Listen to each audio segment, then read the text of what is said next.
Sa puntong ito, makakausap natin si Professor Ederson Tapia, Professor ng Public Administration sa University of Makati. Magandang gabi po, Professor Tapia, and welcome sa Arangkada Balita. Magandang gabi niya at magandang gabi din sa mga tagapakinig natin. Okay, well, siguro tatanungin ko muna sa inyo, ano yung feeling nyo yung sinasabing pasabog dito sa SONA ng Pangulo?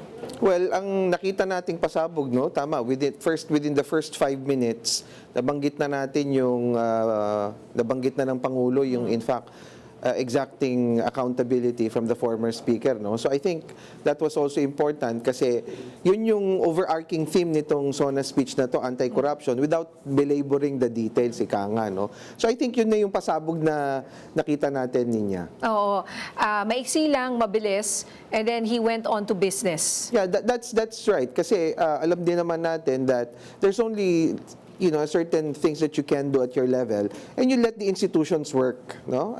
When I say the institutions, meron namang aparatos ng gobyerno na talagang merong obligasyon at tungkulin na pagpatuloy, ika nga, yung investigasyon at pagpo-prosecute, no? And I think it was a conscious decision on the part of the President to tackle the issue within the first 5 minutes of his SONA para pag-usapan na natin yan, and then let's move on to other more important issues. Yes, and he did mention about the pag-aresto at pagbawi ng 25 billion pesos mula sa flood control scam.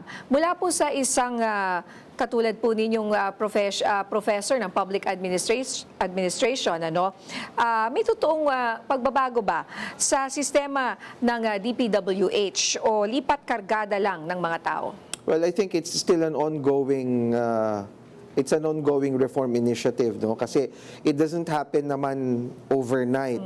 But ang gusto ko dun sa naging SONA ng Pangulo is, since it's the anti-corruption narrative that took front and center of his speech, na idugtong ito dun sa issues ng economic recovery. Kasi alam naman natin na ang dalawa sa pinaka-importanting issue na inaantabayanan ng mga kababayan natin ay yung pagharap, in fact, doon sa flood control anomalies at saka yung mga gut issues.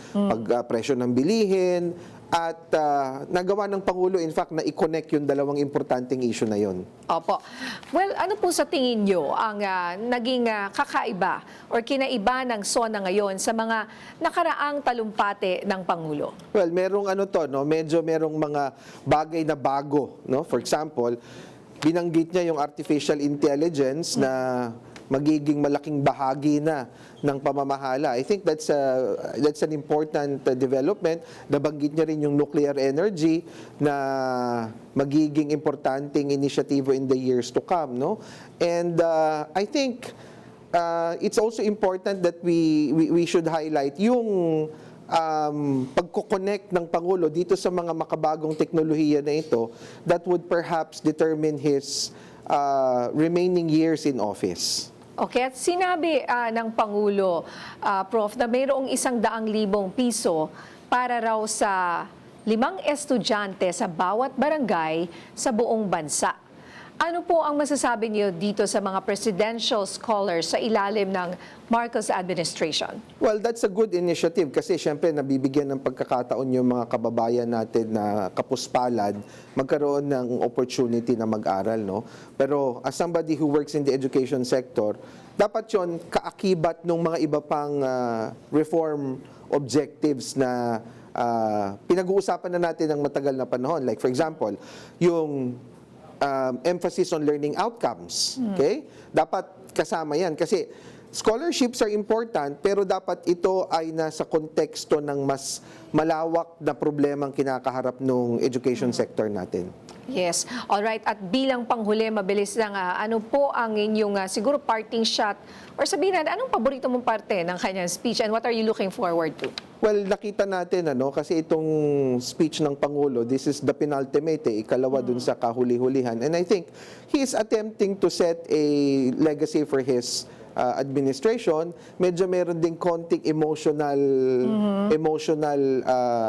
pitch, lalo na pagdating doon sa pagiging Pilipino natin. And what we're looking forward to is kailangan yung mga binanggit ng Pangulo ngayon matranslate into indicators that are measurable.